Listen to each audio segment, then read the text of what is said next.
Dalam sambutannya, Ulun ingin menyampaikan penubuh kata-kata, penubuh kalimat. Yang pertama, pakan harus mualim, tak pilih ke bunuh rakyat.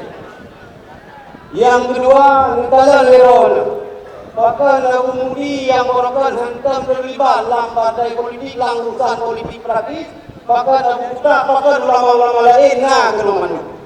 Yang ini menurut kita, pakan harus mualim.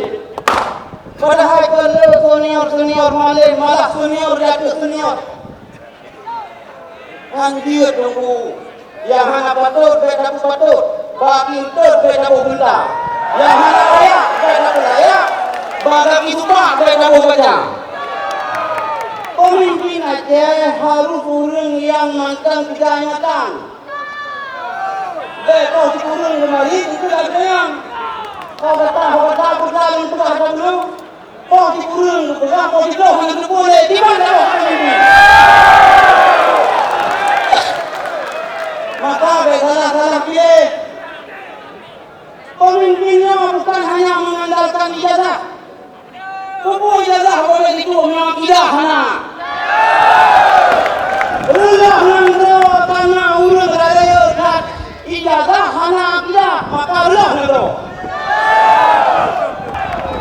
Yang tawarkan masa lalu sejarah, masa sekarang realita, masa depan adalah cita-cita.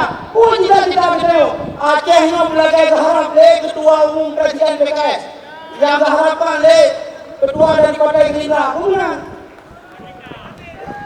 Kemana nanti kesini Aceh sampai belagai ibarat urun tulang untuk mogok.